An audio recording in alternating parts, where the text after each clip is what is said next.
So ethics question. So let's say there's like two people that I really hate, and one person that I'm kind of indifferent to, but I think probably has bad taste in company. But they walk into a bar, right? I drop a nuclear bomb on said bar, committing a not insignificant amount of property damage. But I've rid the world of 2 pestilences. Is that legal? Should that be good or bad? Like, obviously it's illegal, but is that a good action? Are you threatening to kill me and Teg?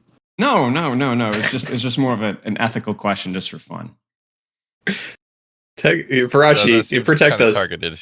How much collateral damage is there? See, that's a great question. I would say let's just focus it on just the bar. The nuclear bomb is more of just like, I think, the emphasis, not the actual methodology, I guess. Anything will do, really. It can be localized to just the bar. What if we just compensated the bar owner? And all the families of the dead? Well, I think that would be more of a pest service. I think it would be more of, honestly, they might pay me. Like, I think, I mean, not me, but the person in the analogy that we're using here. Okay. So How what are you saying? unfixable as a pest are those people? How, what as a pest? Unfixable. Well, let's just say that the individual has been trying for some time unsuccessfully. So I think probably we can assume that it's unfixable. No, sunk cost fallacy. You made an interesting remark there, because you said the individual has been trying, so their intent is good. Oh, no. Let me be very clear. The person that is dropping the bomb has been trying and unsuccessfully for quite some time. Okay. They're completely indifferent. Okay. They're like ants, with clouds floating over the head. They don't even know what's going on. They're just intent in causing mayhem and hurting others. So, I think they are sentient beings. Like, what do we do to deserve this? They give the impression of sentient being, but they don't. I'm pretty sure that they're not. I think even a sentient being would have to show some sort of intelligence, but they've managed to dodge that bullet repeatedly. In fact, they act as if it's a bullet. Yeah, that's exactly what an ant would hear. Okay, one of the best indirect burns you've given in a while. It's not even a burn. It's just a legitimate ethical question. It has nothing to do with the people in this voice call right here. Icy, how are you? Sure, I'm good. Good. All right, we're gonna take a look at some. Letting me sit in. You're more than welcome to anytime. Yeah, I feel bad. Like, I was like checked the session and I was like, oh, okay. I just recently I was like, wait, that's a Gregor. Oh, it's a team coaching session. We could have just done a normal session, guys. I've done duo reviews before. I didn't think that was fair. Okay, well, I've done it before and it's not a problem. I know, but all right. Well, I appreciate it. I appreciate it. So you're a generous ant. I think our communication is lacking at times. You're currently at Masters 2. One maybe an Icy hit GM. Wait, who? Yeah. Icy hit GM? Mm-hmm. Yeah, the 3 of us actually won a bunch of games yesterday, and nice. I'm basically Master 1 80% around there. Yeah, we both are. So what is it right now? Gregor, tank, Icy support, tech, Genji? Yeah. Yep. Sounds good. And you're what? Mostly ball? Yeah, I've been hard flexing now. Yeah, been doing everything. Yeah, okay. And then Icy, you're mostly Ana, or are you flexing a little bit too? I play Ana sometimes then, if it's just not working. Okay, sounds good. I think communication is lacking at times. Yeah, I mean, the way that you guys are functioning as a 3-stack, the more people that you add in the group for queuing and comp, the more important communication is going to be. I think it's pretty much unimportant for single players, duo players. It can be useful, but not the biggest thing. But obviously, 3 people, the enemy team is going to be communicating, right? Because they're going to be stacking stacks versus stacks. That's how the matchmaker works. So, okay, I guess unless you guys have any specific questions, we can just jump into gameplay. Yeah. So we got Samoa and Circuit. We were leaning more towards Circuit if we can only do one, because we should have time for, if not 2, 1.5. Okay. Well, we could just review that one map on Samoa. We never win, and then bad news, by the way, guys. Bad news. Oh no! Can I get a refund? Love to see it. I've been doing better recently individually. I've had a little bit of bad luck with teammates recently, but I've been doing better individually. So I'm doing okay. I'm getting there. I'm enjoying watching Yeedle though. Who's going tuned into one of his streams and he was 17 and 18 in a match, and I'm he's like me, guys. He's just like me. Okay, so let's just zoom through here. I assume this is gonna stay little bit of Rhine, a little bit of Diva, a little bit of Rhine, a little bit of... That's mostly it here. Okay, so what did you guys in particular want to look at? One question I have is like how to kind of function in a more Brawl comp like this, because I think me and Gregor are pretty good with like the ball Genji dives. Like we've got that communication down pretty well. Yep. And we kind of get rolled on defense, but we actually win this game. So let's shift to a point in time where like it maybe looks more like a Brawl comp, because I think like as long as maybe something more like this, right? So you don't necessarily have a hit scan that you'd be diving off of cooldown. You gotta have Brawl tank versus Brawl tank. Really, the way to look at this is the difference between Brawl and dive is the function of you as a Genji is pretty much the same, but it's oftentimes as Brawl, it's more about like holding an angle and sustaining on that angle. Whereas dive, you're using that angle to like actually set up assassinations. So for you, it's like if there's no direct immediate threat that you need to be diving over and over again, hold angle where you can do the absolute most damage and serve the most distraction on their backline or their tank. Yeah, I noticed that really kind of helped, like just split the attention whenever I'm playing with like a Brawl tank. Just split the attention as much as I can, so they're not like dogpiling them. Right. You're always going to be looking for assassinations when they provide themselves. Like that's what your mobility provides. But your mobility also allows you to think like I could position more aggressive than any hit scan can, and so therefore I could do more distraction, more damage on better targets. Genji's actually like that's what makes I think Genji probably top 5 most flexible DPS in the game, just because you could play him in anything. Yeah. His power has not always been there, but the flexibility has always been there. Okay, so let's take a look here. So what I like to do with team reviews is specific questions always hold priority over everything else. But what I'll do is we'll kind of look at the overall POV, and then if any micro mistakes come up, we'll just talk about that. Sound good for you guys? Yep. Okay. So biggest thing I would prioritize in like where are we fighting? What makes the most sense of their composition? Oh yeah, another question: where the heck do I fight from on first? Like I guess it depends on our comp, but like where's a good place for Genji to start? Generally? Well, I never know. Here's the deal: on first point, the way most pros play it is you're going to do one of two things. You're either going to hard fight here and just basically live or die here, which could be okay with your comp. Not the best way to sight lane, but it's okay. The other solution is you actually just give up this entire space and you just hold this corner here. Yeah. And if you hold here, it's where you sacrifice quantity for quality, because this choke is going to be your best fight. Because you as a Genji can literally just control this entire bridge, this off angle here, right? And you can also wall climb an off angle from here. Your Widowmaker has a good sight line. Your Sigma has a good spam angle. Your Ana and Kiriko have a good spam angle too. So that's pretty much the main takeaway. You guys have to just choose. You're going to lose a fight, but you're going to actually take a good fight is the main takeaway. Does that make sense? Yeah. Now, I will say, Icy, you're going to have to get your butt in gear in this comp, because you're playing a straight up inferior hero on this map and in this matchup. You have one nasty choke. You have a redundant amount of healing when you're playing with the Sigma. So you're pretty much going to need to try and be creative to find angles for you to hit nades. Okay. I'm not saying that you necessarily have to go like crazy out. Like maybe your Kiriko goes crazy, so that you got something to do. But like it's hard. There's a reason why people play Zen here in BAP here. Shield pressure matters, and you're gonna have a hard time, especially when they're on Rhine, like actually getting a good angle. So okay, let's looks like we're going for quality, not quantity, which is fine. And Relay Tech, all you could do here is like I wouldn't even be like super concerned about like this Rhine if I'm you, Tech. Because like obviously you have to be concerned about Widow silence, but just keep shooting him. Because remember, like look at your DPS character. What DPS character could stand right here and spam Rhine in the face without any fear of consequences? Me. You know what I'm saying? Right. There's not many, right? Yeah. There's not many. I mean, not even a Tracer would have really any hope of getting rid of him. But you can do that. So just abuse that. And especially now that Widow's dead, just take the angle. Now the Widow's dead, yeah, I should swing left again. Yeah, take the angle. And then I want to take a look at what Gregor is shooting. Yeah, see this is, I mean, obviously that's a bit unfortunate, but yeah, this is fine. And then for you, I see, you are looking for any angle that you can get to get damage pressure out. Wait, what did I go back? I went the wrong way. Okay.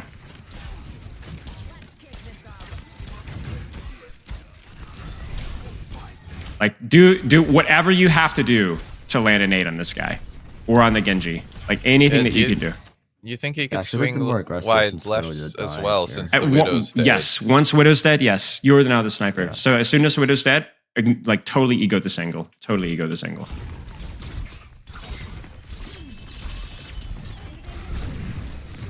I notice we all push back a bit. But I could probably still be like, I don't know. Yep, as long as Yeah, you have a I deflect and just- dash, yeah. Yeah. I need to swing left though. This is bothering me. Yeah, I would swing left. I would ego the Widow just a wee bit if you can. Yeah. And I also think like this is just like it's more of like a team thing. Like really, your Kiriko should not have died. Really, I want to see more attention. Okay, thank you. I was going to say more attention from Greg onto like actually controlling, their DPS. But like really, you guys should be trying to like take as many angles as these guys as possible, and just really making that Reinhardt feel kind of useless. It's difficult because obviously it's there. Now I'm not going to lie with you, Greg. When it comes to this here, hold the rock. Yeah. Hold the rock, because this Yeah, swing it doesn't doesn't do matter. anything. It's Yeah. just it should be insurance versus Genji and versus Rein. Otherwise, as soon as I see this, if I'm Hawk here, I'm looking to pin you immediately. Yep. And I think the same thing can go icy with your sleep dart as well, where I think you should be fishing for nade off of cooldown. But honestly, just hold your sleep dart and see whether this Rein Genji take any aggression. You're extremely fortunate, and really that should have been a sleep dart immediately. That should have been a sleep dart immediately.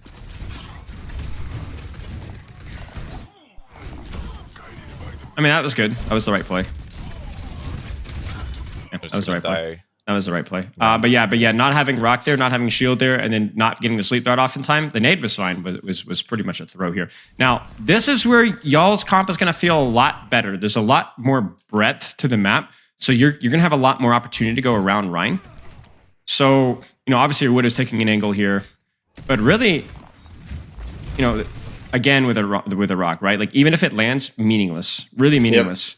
Yep. Just ignore. And there it is, right? Yeah, and I would have had it there. It is.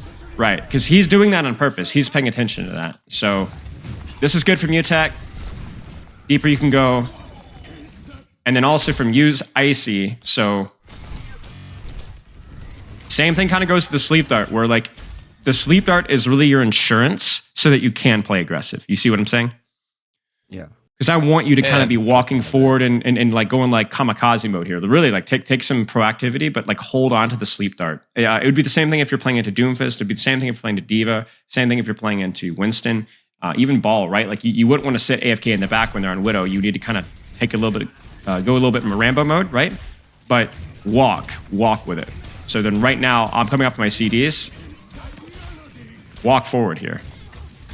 Like you could even walk all the way up to here, throw the nade, and then what is he going to do? He can't walk on you. He just can't. You have two forms of CC, and you could really gatekeep their aggression. Yeah, let's see what happens here. I trolled this so hard. I see the Ana like 1 HP. Well, so I mean, I didn't wait for cooldowns, and I'm kind of all jokes aside. I mean that hurts, right? So that hurts, and then. You need to, I guess, honestly, I don't even think this is necessarily bad. I mean, look at her HP, right? If I hit the headshot with my right click, not even the headshot, the melee. I guess she has an nade still. Yeah, she so like herself, yeah. I think it's a little bit of hindsight. I think you needed to execute that one better, or just wait for your deflect, and then it's all fine. And then obviously we needed to not miss the flux. We did not miss the nade. Nano's fine, I guess. I don't think Nanoblade should 100% be necessary versus this. And again, this is what we talk about, like your I mean, that nade and that rock is really important. Because now you guys are going to be able to walk out of this choke and recontest this, whereas if that Genji's alive, almost impossible. Small thing. I know he's most available here. Yeah, but Widow. But right here, you're this primary fire especially, drop your shield, put pressure on this Widow, right? And then for you, Tech, why are you here? Yeah. I trolled again. So think think creatively here, because you guys are like in a situation now to where like you can't just hold space and win fights, right? This is where your team play is going to be put to a stress. This is like the moment, right? So what needs to happen here? Come up with a play, Icy. Come up with a play. Come up with a play. But you have to find a way to. You have to think creatively, right? So you got to find a way to break this joke. Pressure's on. Maybe go right side, out the door. Sure. Pick the Widow a bit. If I see in tech, you guys went here, you sat on your sleep dart and rotated to here, pot shotted this Widow while Genji dashed in, you've just won this fight. I'm quite sure of it. Or at the very least, you have, this feels a lot better, right? Because you know that like you could feel like this feels impossible for Matt. Like Matt can't even walk out of the choke. And to be honest with you, outside of saving Rock and maybe putting pressure up behind, there's really not a lot your Sigma can do here. This is just where Ryan shines. But you have a free Ana, you have a free Genji. Like, why not take that angle? Because you're not going to get punished for here if you hold your deflect and you hold your sleep dart, right? So this probably is the most important thing we're going to talk about today, where it's not just like playing to your character's strengths. That's great. But then finding ways to extrapolate some sort of even micro play from comboing each other's kits, whether it's your mobility, whether it's your ultimate, whether it's your CDs, doesn't really matter. You can't look at this to be like, oh, I'm going to land a nade here. You're not going to land a nade here. You're also not going to land a sleep dart here. That's actually irrelevant. And as Genji, you're certainly not going to be able to set up a dive and backline from here. So put your heads together and come up with something, right? Yeah, I'm not gonna lie. I completely forgot the opening on the right side was a thing. Right, but that's something you guys need to be doing. Like I think that's where like really your creativity needs to shine, is not when there's an obvious answer, which is like, you know, just hold the choke here or like take angles and use your nano or use your flux. But when you're in these disadvantageous situations, that's where really good team play it shines. When you win fights that you shouldn't, you should never ever win that fight. But a good team wins that fight. Might. Right. A good team versus a bad team, let's say, wins that fight. Because like even here, right? Like we got to think about like how are we going to set up this blade? Don't just be like, oh, I want to blade in. Well, seriously, how are we going to set up this blade? Like what could you guys do to set up this blade? I can take the Widow's space by sure could. There. You could pin up top, right? Have your Ana rotate forward to here to pocket, and then Genji sets up blade from whatever you force there, right? Because that's the space that you guys need, right? So, I mean, obviously it takes a little bit of recognition, but it could really start as like here's how I like setting up micro plays, simplify this process. It starts with 1, and then for you guys, it's going to be +1 and maybe another +1. You get what I'm saying? Yeah. Tech wants to dive Widow. Guys, I want to dive, I want to clear out Widow. Rag goes, oh, I can pin to help that. Ana says, oh, I don't have to worry about Widow sightlines if my Ryan Genji are pinning this, so I'm going to help. I'm going to walk forward with you guys and try to sleep that Ryan if he punishes. You get what I'm saying? So it's one person has to come up with an idea, like taking that right flank, and then everyone else just +1s that. That's kind of like how it works in real life too, right? Like a business or work setting where it's like it starts off with an idea and everyone's complements it. It's like comedy. Pretty much, right? It's like improv, right? Exactly. Start off with a scenario, and then we think about like what we can do to complement that. But if you guys just stand here, it's like, and focus only on like, oh, I'm just not going to die or whatever. Like this is a +1, right? You guys see this? You see this? There it is. And that's it. Now we're better set up for the blade whenever it happens, because now we actually have control of the left. Now the question is could they punish your play? Is there counterplay to the play? I mean, always. They could hit a nade for sure. Always. But why is it still worth doing?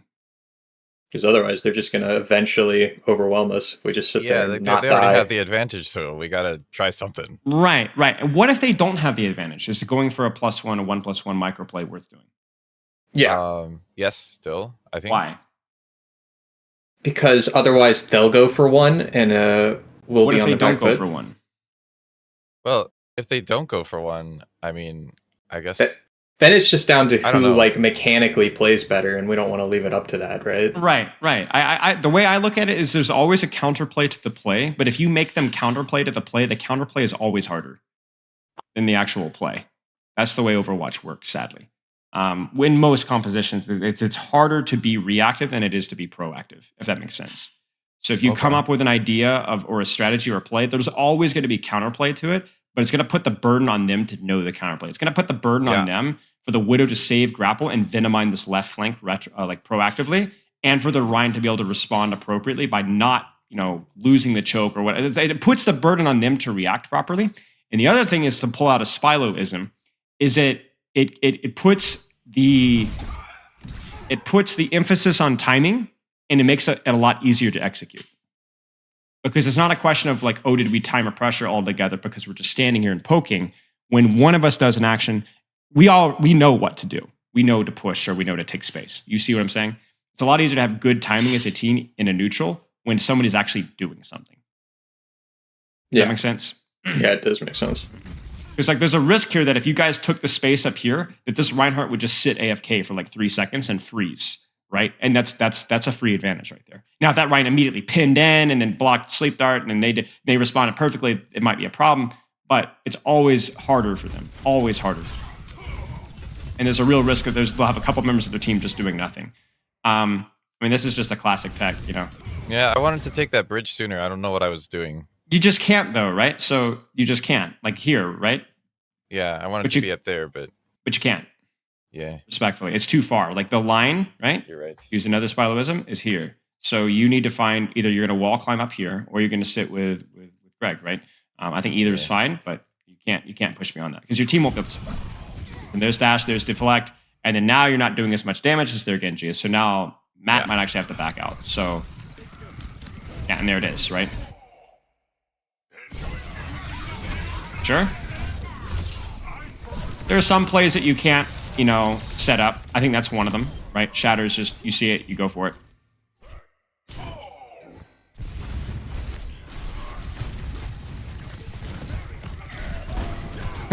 Beautiful.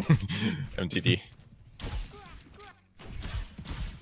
And the same thing goes for you, Icy. So I think you're in a situation here where you're always going to be a +1, everyone setting the tempo.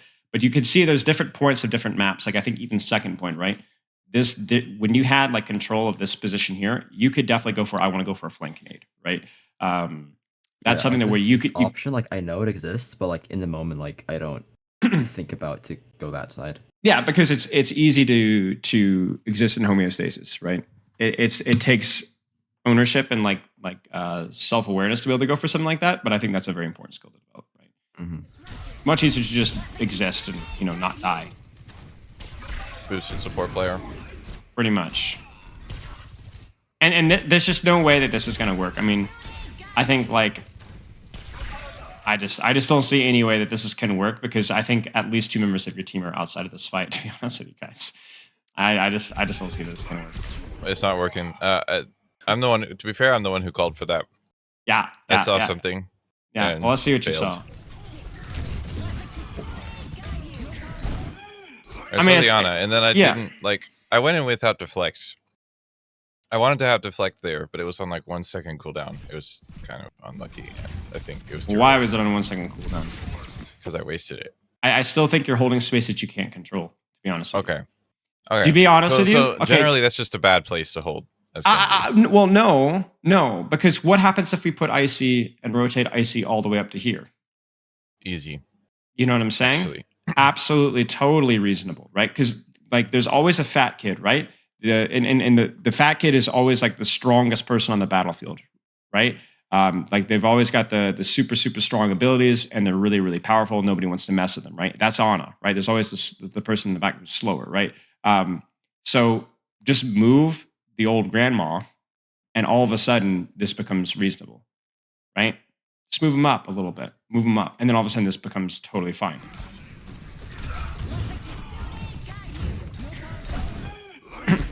Sojourn support, Ana support, here we go support. This play works. You guys overextended. Overextended or underextended, depending on what viewpoint you want to look at it. Be either Icy trolling this or Tech just trolling this. I will say Tech trolling this, but I will say that this kind of leans into what we were talking about earlier, Icy, where like you don't have to be the anchor. You know what I'm saying? You could be the anchor that's fluid, either backwards or forwards. Does that make sense? Mm-hmm. I think like take more aggressive angles then. Sure. Or like try to look for more aggressive plays. If you see something like that you can set up, go for it. Limit test it a little bit. And you also have 2 people guaranteed in voice chat that will help you follow up. And I know at least one of those people, actually, never mind, both of those people generally want to be playing more aggressively than they should anyway. So they're definitely going to be backing you up. So, I mean, this is whatever. Not a lot you can do there. Okay. So any questions so far?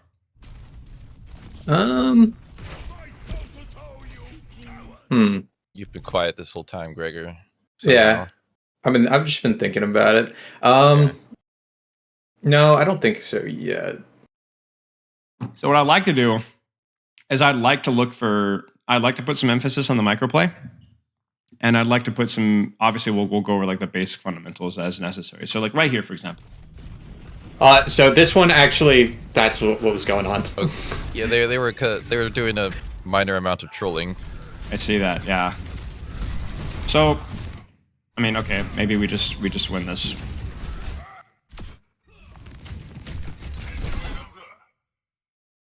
What? I don't know how that fire strike. You were inside his hitbox. That is definitely a new one for me. Skill. That is also a new one for me. Okay, nice job.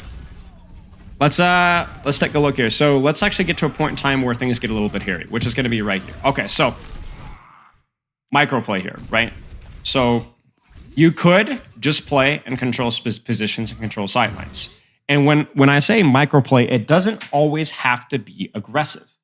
So for example, right here, you don't necessarily need to be like, hey, I want to go for a flank nade. I'm going to look for, let's go for a pin on Sigma. Once we see him use rock, like he just did here, and I'll get a nade off of it. Something like that is simple. Like it could be like, when they make this action, I'm going to do this in response. You guys see what I'm saying? Yeah. So right here, holding this space here. Here's a bit of a push. So what do we want to see from Genji? Well, I didn't see anyone pushing carts, so I thought we should maybe get it. So right. So then what should Matt be doing? Obviously. Not pushing. Not pushing, right?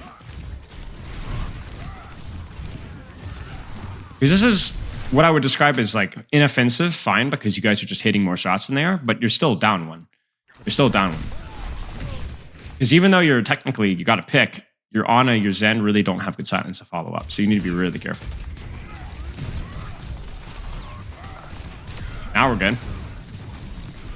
Pretty uneventful. Mostly just beating them mechanically, to be honest. So, okay. I think this is going to work. Surely. It's good. I think it works. Yeah, I don't remember. Yep. Yeah. Big slam. That's a monster. There you go. Okay. Now, this is where I'm quite certain we're going to have to use a little bit of creativity here. So, what do you guys think? Come up with, you know what? I want to go with down the line. Let's do a +1 starting with tech. Give me something. You got Blade. What can you do with Blade? I want Gregor to go like all the way around outside with me and hold like their high ground. Actually, here's what I want to do. I want to structure it the way I want it to be done. All right. So okay. What do you want to do, Tech? I want to keep staggering them. So you want to go now. You want to blade them now. Okay. Yeah. +1 that, Matt. So most of them are high ground. So I want to be where his blade is going to be. So I want to get over there. Okay. I see +1 that. I can maybe just like tuck asleep. Sure. Window, Sure. 3 of them are. Sure. So you're talking about like, I'm not going to even physically be there. I'm just going to create a distraction or maybe enable the play from afar. Yeah, because Okay. they have tree, and if they tree, I can just nade that. Sure. Okay. Matt, you +1. Or you start this off, I guess. Oh, like what I want to do? Yeah, give me something. Ignore the blade here. Yeah, so I know they're all going to be high ground. I think we're still pushing cart. We're still pushing cart. I don't know if we really do anything besides set up. Okay. I would probably try and set up high ground and get ready for when we're actually at the fighting corner. You know what I mean? Yeah. So you're basically just focused on pushing cart. Once the fight breaks out, what would you do? From there, I want to already be set up high ground, and then Icy's going to be ready to heal me, and I can push them out of that window. Okay, Tech +1 that. We're AFK until we get to the corner, then we push window late. Gregor's talking about pushing them out of that window. That means he's like going around outside there, right? Like Mhm. once the fight breaks out and he's there to create a distraction, I blade them. Sure. I don't care about tree. I'll get 1 kill through it. Sure. I think also you could even stage from here at that point if we're pushing the cart. That you could sneak up through the window. Icy +1 that one. It'll be boring if I just set nade. I can just like maybe follow the Ryan to Yeah. the ground. Agreed. Just make it like easier to land stuff. Yeah, agreed. I mean, you look at this, you're like, oh, I don't Just want to. I block gotta it clear my anyway. Zen, right? But like your Zen is trans, so I think it's probably worth considering that. Okay, so then Yeah. I see. What is a play that you want to do? It could be now. It could be a counter play. It could. What do you think? I just don't like them being high ground there at all. Okay. So what do you think? So like, and like going high ground with Gregor is probably really good for just clearing that angle. It just gives a lot of space. Sure. Okay, so obviously we're getting a little bit redundant here, but yeah, absolutely. Now I'm gonna give you guys a couple more. All right, you guys could just focus on pushing cart and try. I see you could basically wait for Winston to use bubble, try to like pressure Winston, force him to use bubble, and look for an offensive nade and try to burst him with either pen, nade, whatever. Without even contesting high ground, because you're like, okay, well, let's see if we could just force, because he doesn't have primal, they don't have nano. Can we try to burn Monkey down? Maybe even like look for, if he jumps our backline, we pin backwards, we nade, whatever. We could also set up a pincer dive up top. So what you would do is you would have your, not even your Ryan going top. You'd have your Ana with your Genji go top and basically look to contest this high ground here. But what you could do is you would have your Ryan actually doesn't even necessarily go for the dive up top. The Ryan just forces point with Zenyatta help and forces point and forces point and forces point. Because the angle from up top onto Ryan is actually really bad. Like it's actually really hard to kill Matt from up top without some sort of help. So you guys could literally just AFK, literally purposefully AFK and just force cart and bait them to dive you, then punish the dive. You get what I'm saying? Yeah. So that's another advantage that you guys have. So actually, the action here is to take no action at all on purpose and punish everything that they could do. You could blade their blade. You could trance their whatever else. The tree doesn't matter. That's another option. So let's just take a look at what we If I remember correctly, that's what ended up kind of working. Yeah. I mean, this is it, right? Punish the action, right? Punish the action. If we're ready for this, we could even have our Ana on high or our Zen on high. I mean, honestly, our Ana on high because no comms, and we could punish this a lot better. Because go ahead. I think Ana was high, and then he jumped off because Winston dove. So you guys are playing spoil sport here. Like every action, every angle they push, let's push it out. That's totally fine. I troll here. Okay, right here, this is a consistent problem with me specifically. It's like I push an advantage a little too much. Yes. Already the alarm bell's going off, but I'm like, I want to kill. Yeah, I mean, I've been playing with you a long time, and that's a classic Genji play, which I think it's less about it's less about killing that instinct and more about like educating that instinct, right? Because that instinct is also what makes you a really, really great Kiriko and Genji player. Too many people don't take that proactivity. That's also what respectfully has made tank for me feel always very natural because I'm very aggressive. I'm very proactive with things that I do as a player. But it also means that I feed a little bit, right? So I think like having that instinct to just pursue is really good. Just need to educate it a little bit. And for example, there, what was the education that you needed here? You're up a bunch, right? You're up 1, you're up 2. But what? Pressing tab maybe and seeing that there are monkeys coming back. I mean, you're thinking too hard. You're thinking too hard. You're really thinking too hard because monkey's not even the problem here. Because I look at this here and I'm like, you could die even here versus this guy. Because I know this is like the ego, but you just use your dash and he's full HP. Because you're like, oh, we're up 1, right? We're up 2, we're up 3. No, you're not. No, it's a 1v1. You get what I'm saying? So I think for you, your biggest issue is your team awareness. Like, where is the team position? And remember that was a problem on first point too. Remember that? Yeah. And really our third defense as well, where you're like, I want to hold here, but like you can't, right? Everybody else is here. Because team is just so he could just take this fight in window almost, and that would be not a 1v1 anymore. I wasn't checking for them, but I was fully aware that there was nobody up here helping me. But I was like, I can take this 1v1. But I immediately put myself at a disadvantage by wasting dash. Correct. And I think, like I said, even if this was a 1v1, it's like, no, you're not going to win this one, right? So like I think you lose this one regardless. Like you said, because of the dash. So just because of the dash, right? Like you waste the dash, so now it's not a 50-50. It's actually a 40-60, right? So it's all about ego when the ego is educated. But yeah, like Matt was saying, you could just sit here and hold the angle here if you want to, get a little bit of orb and see what happens, right? Maybe you could keep the snowball up. Yeah. Maybe if we were a little bit more attentive, and I think that's something that goes for both Icy and Matt as well. It's like you guys know that Tech is going to be kind of always pressing the envelope here. So try to make sure that we're aggressively snowballing with him as much as we can. Yeah. You know, because that's something that we can leverage. Because we could snowball and snowball and snowball, and they might not get another touch. Yeah, Icy could have been maybe rotating to top while we started pushing cart there. Yep, hold the leash on the dog. You know, like let you know, calm down. You know, like but we're coming. You know. Yeah, this is kind of a disaster. Yeah, it starts off pretty well. Like, you know, you guys really just reactively punish every engage they take. But, you know. I think you guys can notice that the reactivity felt really good when it was just the Winston diving in. So anytime that they make a play, but they make a play with just one person or two people, it's really, really easy to punish. Alright.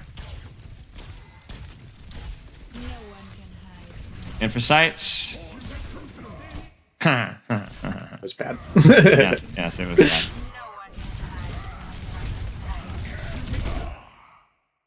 Oh, yeah, it's so big though. Yeah, I saw the bubble and I should have been like, no. Yeah. I think it's just it's a question of a little too far. Nice. And it could still work. Yeah, but I could have done that like 5 seconds later, and it would have worked better. Because Tech wins that.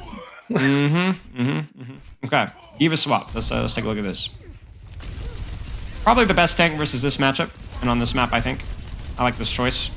Yeah, I've been trying to think not just countering Monkey, but looking at their entire comp and being like, I think. It was kind of funny. Climbing through low master, Gregor just constantly tank counter swapped every single tank. Well, it's also I think like it's not just that, but I think also the map here too is like really like this point is really good for defense. So I think this is good. The question is are you gonna be able to play it?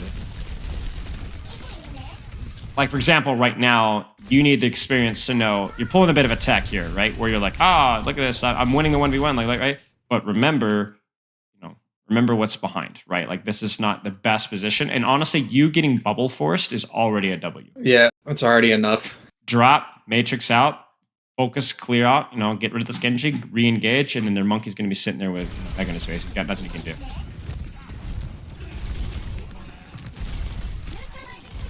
This is an overall space positive trade, right? So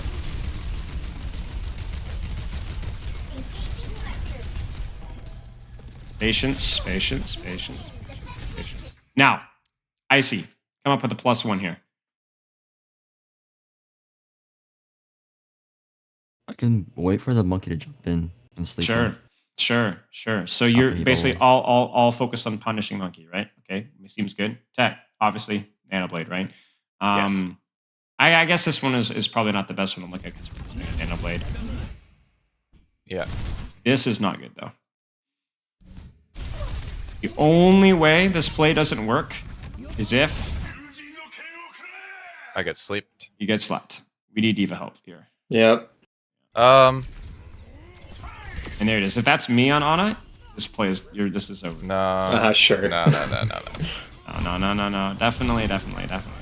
But yeah, there's no reason not to just go with Tech there. I kind of got lost in the sauce.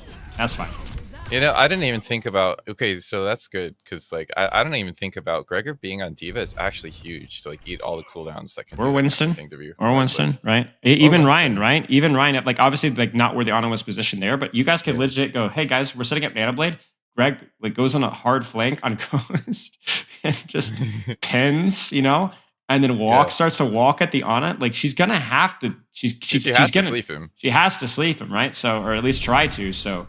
Or drop into our entire team. Right, exactly. So it's like there's all sorts of ways that you could set that play up here. So this is another one, right? Where like this play can work, but we need to be very attentive to that. Okay, there we go. So I always look for like a cheeky pick right at the beginning because that's when they least expect it. I kind of don't care where the team is at first a little bit sometimes. It's okay as long as we're aware of it. As long as we're Yeah. aware of it, which your team is.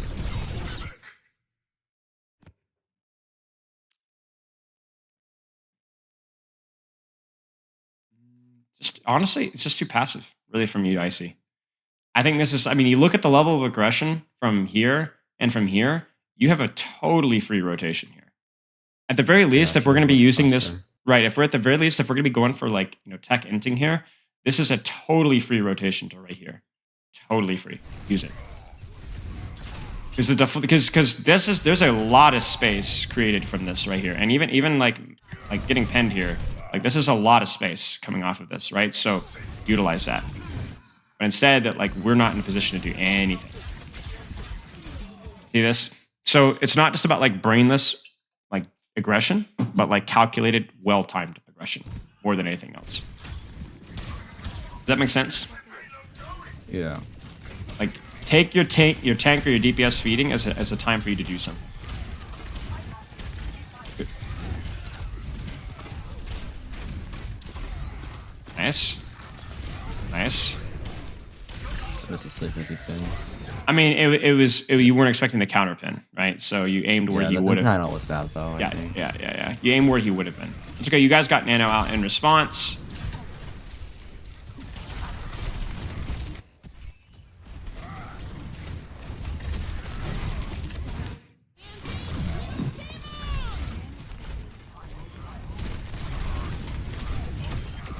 Nice. Finally got our space we needed. Okay. Now, what do you guys think here? Um, There's two ways to look at this. Microplay here with Blade Shatter, right? yeah. The other way is that we have 1, 2, 3 ults that they don't have. And we have the better, not the better, but a decent map position. We don't do anything. We react to everything. What do you guys That's think? what I was thinking. Wait for them to drop and then try and get a shatter or something like that. Sure. Something to consider. What do you guys think? Tech, Icy? I mean, now that he says that, but like in my head, I'm always thinking of the proactive play rather than the reactive play. Sure. So it can work though. I'm thinking like maybe Greg to just solo shatter somebody and I dash kill them, or if he happens to get a big one, I blade them. Sure. Okay. Yeah, like in my head, like I want to do something like before their Genji blades in case like he does something crazy. Yeah, We do have Transcendence though. we do.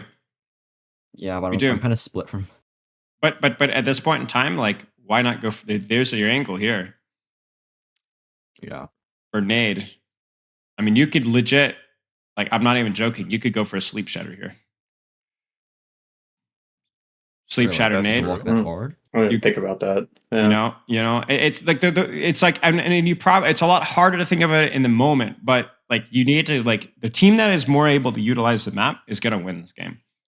Utilize the map to set up those micro plays, right? So it's like looking for these plays is what you need to be. That's what's going to, and really, truly, that's not just going to make you a better player as a team. It's going to make you better individual players too. Because like you're like, well, how do I guarantee a shatter? Well, there you go. That's how you guarantee shatter. Nice. And that's a really cheap fight win too. 2 ults for 0 at this point in time, especially those 2 ults, you'll take it every time. Now here, you're definitely gonna want something proactive, which is gonna be Nanoblade. Now, I think this one might end up being tragic though, because I waste my one crucial cooldown right before it starts. yep. I mean, that's it, right? That's it. And I also, okay, can I also be honest with you too? I don't think there's any rush of this Nanoblade either. Look at their positioning here. This fight is not starting yet. I blame Icy. He was calling, we need a Nanoblade early. I see no reason. I see no reason to. The reason why you would Nanoblade. See? Why would you Nanoblade early? Well, let's delve into your stupid I garbage mistake. No, I'm just kidding. What would you do? Why are you thinking early Nano Blade? Okay, so like whenever I I was thinking nano get a pick, just like snowball a bit. Yeah, like because like I know there's a good time to snowball even though we have complete control of the cart, but also like generally speaking, when we have Nanoblade, I just like to get as much free cart as possible, and then once they start pushing, then we Nanoblade. Do you see? Okay, so but you're both right. But the problem here is not the idea. The problem is the recognition. Because what is a snowball? Like not a literal snowball, but what does a snowball imply? A snowball implies we have been like staggering them or something of that sort, but they're Right. completely set up in their position right now. So you see the problem here. We don't have a snowball. A snowball. This is a fight. This is just an actual fight. A snowball would have been to Nanoblade now, or Blade now, and kill these 3 people while these 2 people are still coming back from spawn. This is not a snowball.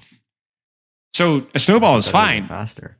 Right. A snowball is fine. Right. Exactly. A snowball it's either faster or slower. Exactly. Yeah. We made just the one wrong choice. So you went for the normal play at the worst possible time because again, like it's maybe not Tech3rest's fault here, but like this is the classic Tech where we are fighting here, but look at my Widowmaker sightline.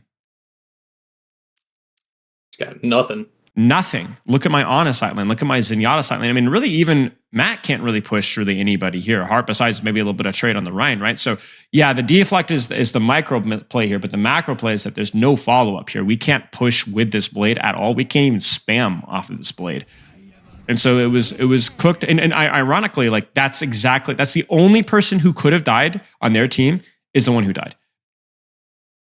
So this is a really good play from my backline and from Rhine. But like even that is fortunate because honestly, like this Rhine should have played this one better. I mean, that's a crazy counter pin. Was that a sleep dart or a counter pin? That was a sleep. Yeah, so you just you troll the fight and then save the fight. So nice job, IC. And then we say we saved the fight, but oh yeah, that's right. C9. Oh, unlucky. I mean, it's all right. It's all right. You played that one okay. But yeah, I mean, I think like big thing there is it wasn't the proactivity, the play. It's just like there is no proactivity until they come to a certain point in line. It's like that the problem is that people think aggressive and then they think aggressive means early. Aggressive doesn't mean early. Aggressive means fighting at the proper time with the proper aggression, right? It's where are we actually taking the fight first? And that's where you guys notice how that's repeatedly coming up. IC's too slow. IC wants to go too early. Tech extends too far without knowing where his team is. Matt, you go too far. It's like it's like staying as like a cohesive unit. Don't stretch the amoeba out till it snaps into 2, right? That's what you guys have to understand. Okay. Any questions? I mean, we have 10 minutes. We can go to the next VOD if you want. No, we have more than 10 minutes.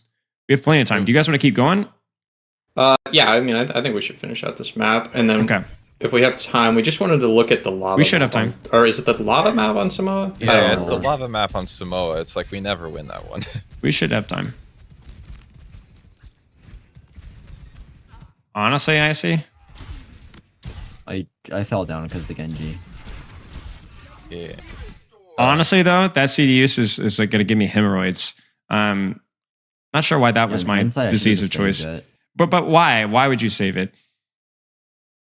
In case the Genji dove me, which he did. It's the same mistake, though, that Tech is making, and it's the same mistake that cost you the last blade. What do you care about hitting CDs here? Where are you guys fighting? It's like I don't know. here, right? It just falls back. You know what I'm saying, right? So like even with Tech's positioning here, we really want to fight like here on this like big circle, right? Like on this corner. So if you nade or sleep them like on the corner or even behind the corner, it's meaningless, right? Because if they disengage, your Ana can't shoot, your Zen can't shoot, your Sojourn can't shoot, and really your Rhine and Genji can't push either. So it's the same mistake, just disguised in a different type of mistake, right? But it's the same mistake. Where are we fighting? Like where is like the line again? And so if you had like waited till here, you would have obviously, in hindsight, been able to punish the Genji, right? But like, let's just say the Genji's not even here. And like, let's say we go for a nade and a sleep here.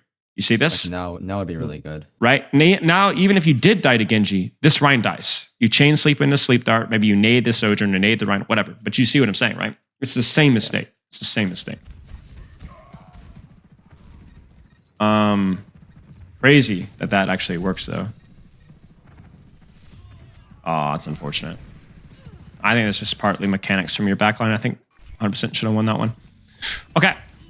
Nice. A little bit of an overextension from him as well. Now we walk forward. Hold attack, yeah. It's really easy with dash resets as well. You notice that? It's like you just want to keep going, but you're like, oh, I don't have my deflect. I don't have my HP. 60 seconds. You almost pulled attack there too. I just wanted to force Kiriko out. Right. But Do you see what's happening on the right side of your screen? They can turn on me. Well, not only why can they turn on you? Why can they turn on you? This is why. Yeah, exactly. I was gonna say they can turn on me, but if they did, they would be punished for it because we would collapse on them. So then I thought it was okay to push the Kiriko. Right. So this is why it's really important between you guys. You guys all have like a pretty decent communication of like, I can't push. I'm low. And then that lets the other arm know that they can't. Because like now you 100% could die, Tech. 100% could die. Yeah, I think that's one thing that I'm weak at is calling when I can't do something. That's a really important call. Really important call. Yeah. A lot of times, like when Gregor's on ball, I'm the one making the call that I can't do something because he can go in and out all the time. And then I'm like, he's like, I'm slamming in, and I'm like, okay, I can't help you yet, and so he'll just roll out, and then maybe I'm closer, and then he'll go back in. He's like, I'm slamming in, and I'm like, okay, I dash his target. Yep. Well, good. I'm glad you recognize that because that's obviously really important. Nice. This is snowballing. You guys see that? You're up 1. You keep going. They're kind of expecting to like catch you and like disengage, but you go too hard. And notice, by the way, like look at the timing and placement of the shatter. Obviously, maybe Icy could walk forward a little bit further, but really like 1, 2, 3, 4. Pretty much we're all here, right? You see this? We're not stretching ourselves too thin. So it's truly a 5v4. Even if the shatter doesn't land, I think we clean up at least 1 or 2 more kills. Okay, nice shot. I'm too scared of dying. To what? You need to be specific when you answer that question, right? To what? I don't know. You know? Right? To what? Right? So I'm too scared of dying to Genji. Okay, where's Genji? You see him? Yeah, he's like all the way in the back. Right. So not a threat. What else could kill you? Maybe a double Kiriko. Double Kiriko. Right. Okay, that one is a little bit, who knows, right? What else? Yeah.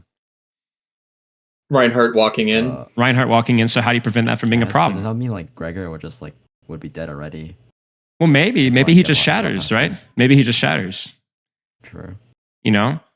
So then how can you mitigate that? Where could you play?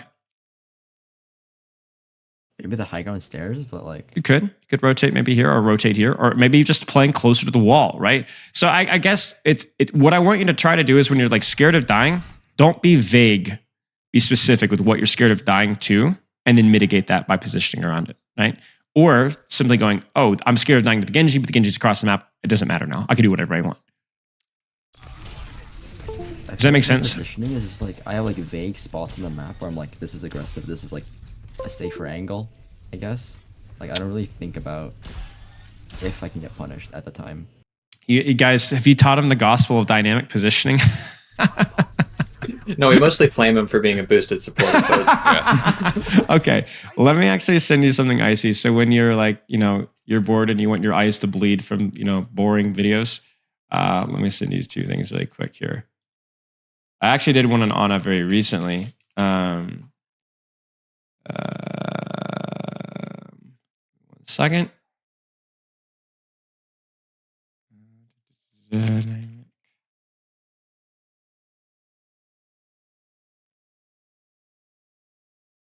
Yes. Let me send you something.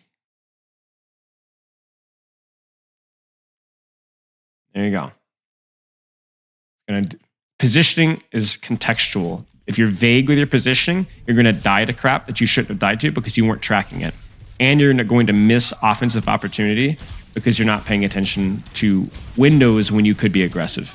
Like you said, don't pick just generally safe positions because safety is relative, right? Where you're at right now is ironically extremely dangerous, even though it feels safe. Why?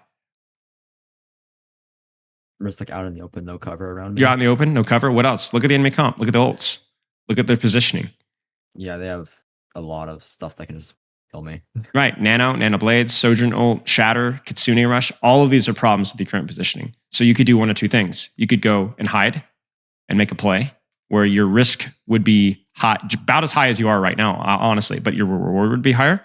Or you could be literally playing all the way over here, break this railing, and just snipe from afar. Now you're not at risk of dying to anything because they're not on Widowmaker. But what if they're on Widowmaker? Then this what you see what I'm saying though, right?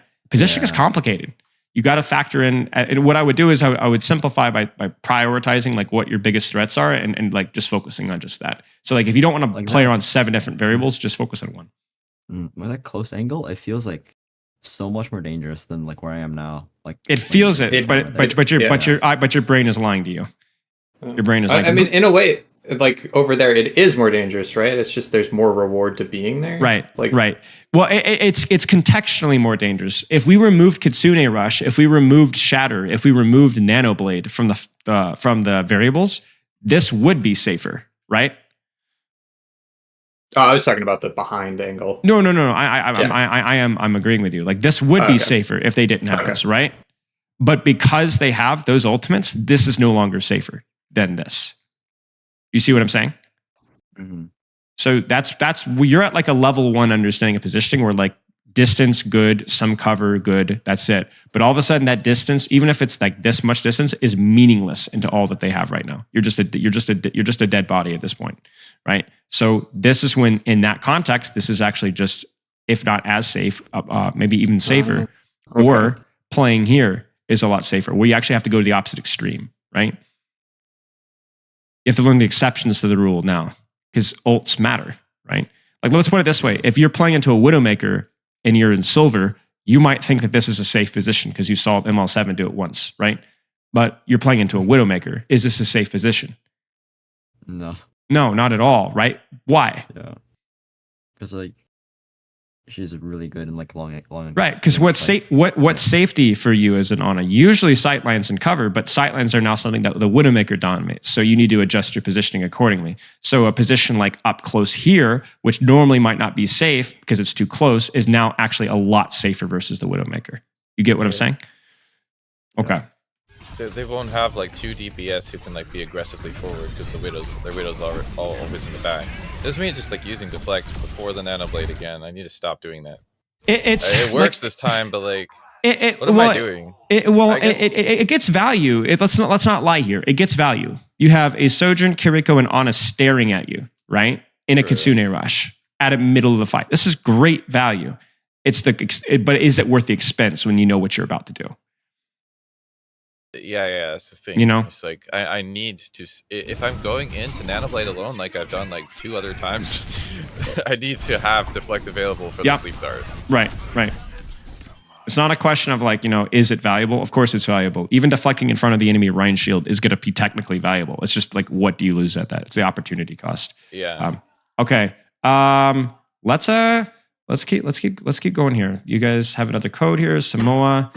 And I guess we technically have 30 minutes, so we could maybe go through the whole map, but we're mostly focused on like the volcano map because that one's just kind of weird. It's got tons and tons of corners, and we always lose that one. And like I die a lot on that. Didn't we win that map?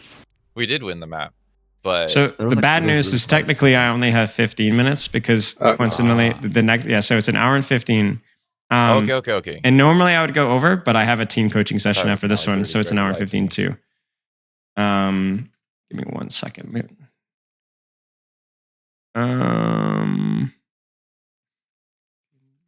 So maybe we should just go over the volcano one. Yeah, that works for me. I don't even know which one's the volcano one. The third one? No, it's the wait. Yeah, we won this one. It's the middle we map did. we lost. Yeah. Wow. But isn't this the one where you feel lost? Is usually the one where I feel lost. I didn't know we won this one. Maybe that was a different Samoa where we lost this one, but we still won the map. It was a different Samoa, like from like 2 days. Do you want to look at this one then? Yeah, I think we still look at it. Okay. Yeah, sure. I've been experimenting with tanks on this map, and Yeah. It's the big open space in the middle that feels really, really bad. But I think with the way that you guys have this set up with your Rhine hard stuffing choke is probably very valuable. Now, what I would do, Tech, is, well, what do you see? What do you see? Now that you're kind of like looking at it from a big picture standpoint, what do you see?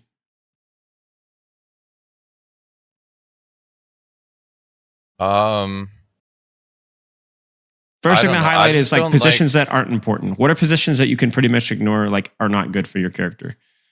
I don't know. I don't think any of them are bad depending on the situation. Like obviously all the way on the mega there, I don't understand. Even the lane here, also, right? Not super valuable. Go ahead. But like I don't know. I was almost thinking swinging far wide on the outside might be good with him on Rhine. Like I could be like it could capitalizing on that angle. It could. So here's what you guys could do. You could either set up.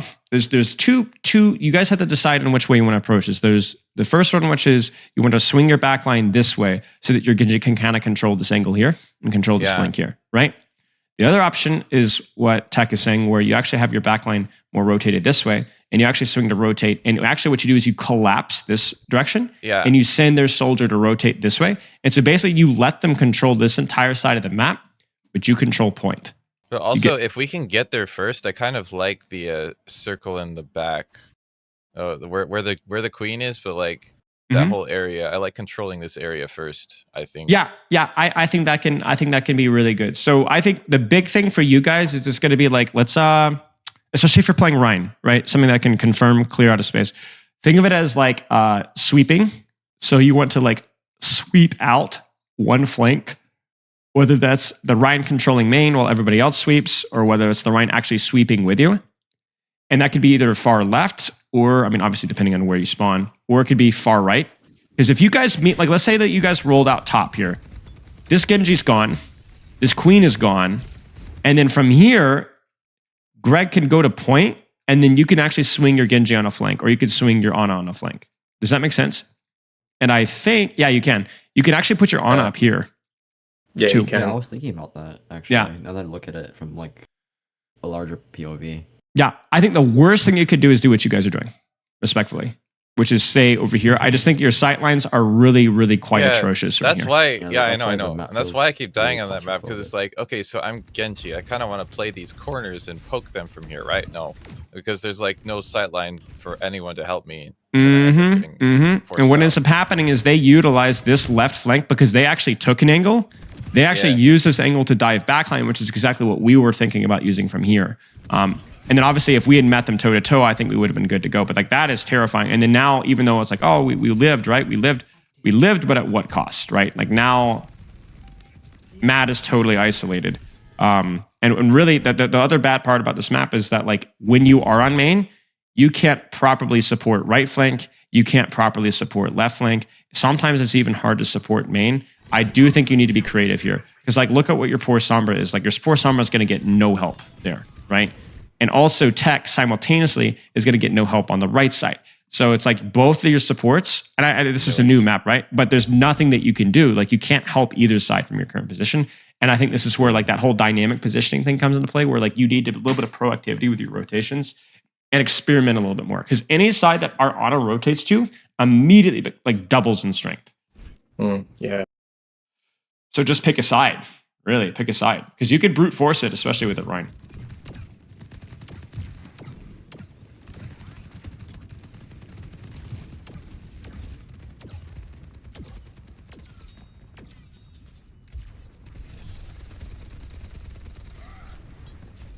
I mean, you see it, right? You see how good this feels? Imagine that this is Ana supported as well. Right? So now the queen is isolated. And there you go, you've cleared your space. The problem is that Icy's lagged behind, right? Icy's lagged behind on a turret position where you can't actually see what's going on. If you rotate as the unit and then take a power position from here, different story. This is one of those scenarios where Ana isn't really a sniper. Right. Well, it's because well then why? Why is Ana so short? And that's it. That's it right there. The reason you can't play Ana like a sniper here is because the sightlines are really bad for it. If this was, I don't know, Route 66 defense on first point, you got me? Dynamic positioning is important on that map too, but a lot less so. because you sit on a position and you can see the entire point. You don't need to move that much. But here, you gotta move. You gotta move. I feel like it's kind of misleading for me because like I go out to point and I just see like a really long angle down mid. Right. But who's gonna be here? Yeah. You know? You also have a really long. You have a phenomenal sight line also in this direction too, right? Like it's amazing, right? Yeah. This is actually such a cool map. I honestly just get so tunnel vision that I really don't even like look around me sometimes. But like, what even is this? Is this like a solar energy plant or like what? It's volcanic energy. It's really cool. Oh yeah, you're right. There, I see the magma moving. It's cool. Beautiful. Not so beautiful. Beautiful. Okay, nice. So I think we can come to the conclusion every time we lose this, it's Icy's fault because because we get no help. It's on Icy. I mean, this is again where you gotta understand that. I mean, obviously you get kind of bursted here, but it's like also it's like we just are not built to hold here. You know, we're not built to hold here. Okay, here's when we're okay. So I played this map with Stefano last night on my alt. I like holding close, but not from here, from the right side. From here? Right, it's farther right. Far, like Wait, far right? Oh, right here, right from up here, It's fun, like when we're on dive or something. Well, it's good because you know even if they get the rotation a point, what do you guys have? We have this point. You just rotate to here. Right, yeah. Right. You still have the hot power position here. Yeah. I mean, 100%.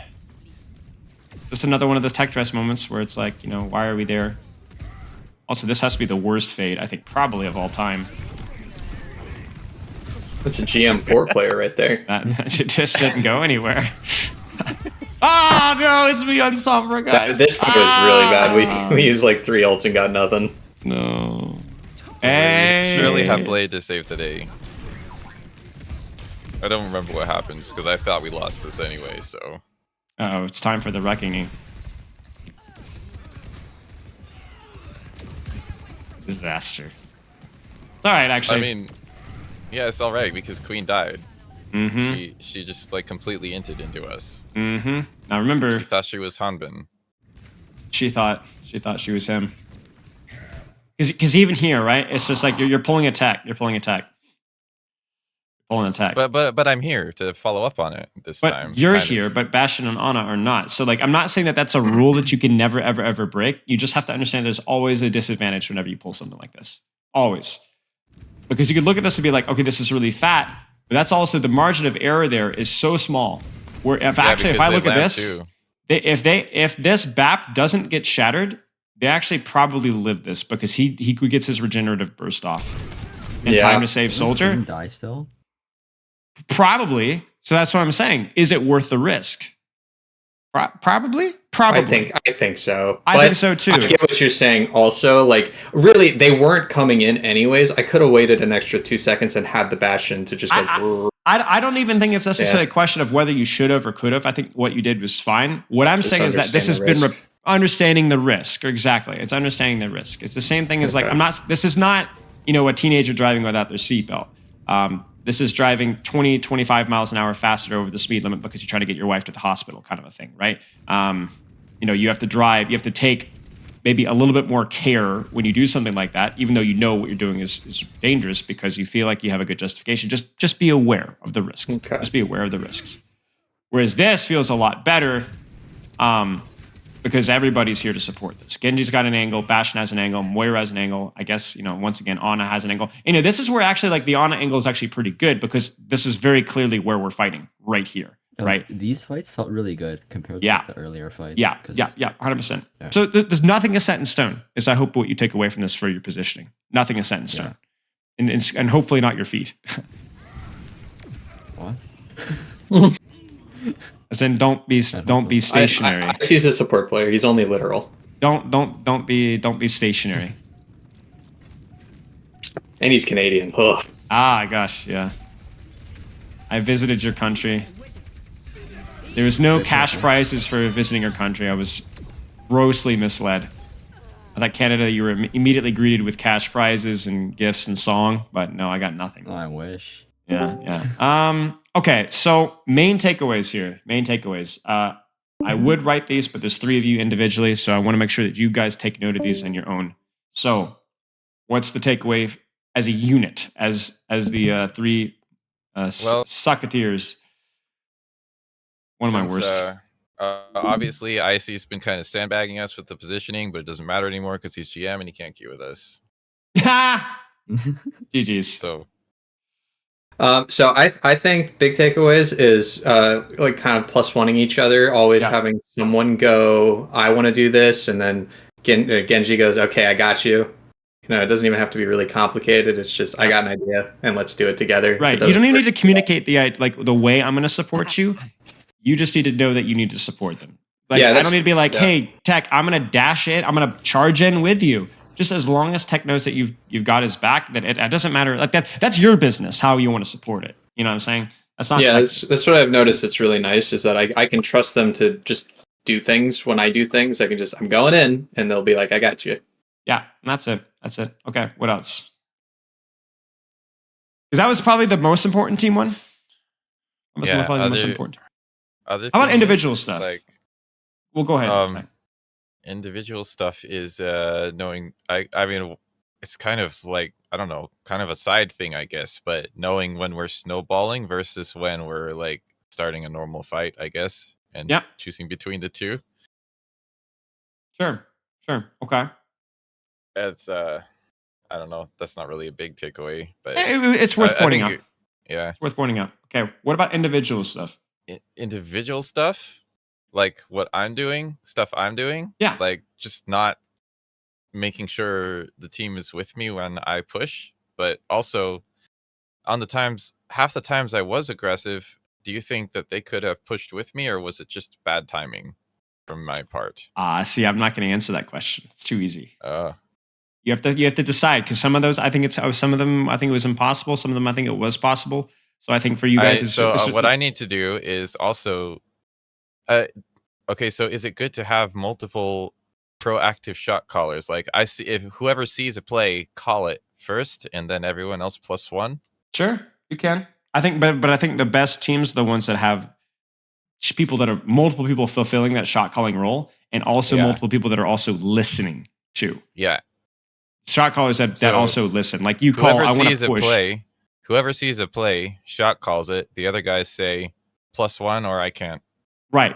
Because remember what we were talking about with Matt, it's just as important to say I can't as it is to say I can. Because I do that with him all the time when he's on ball. Like, I can't go in yet. I can't. Yeah. I can't help. I can't help you. Yep. Okay. Yeah, and I think for me it's mostly I think it's mostly the better communication. I think between all 3 of us, it's just calling what we're doing. Yep. When we're doing things. Yep. Notice how simple it is. You know, it's like nothing really complicated. We don't want to be overcoming, but just simple stuff. With IC, it's dynamic positioning, I think. Yep. Yeah. Right. I think so too. Yeah. And being boosted. Yeah. Stop sucking less. Dumb support player. Okay. You guys keep in touch.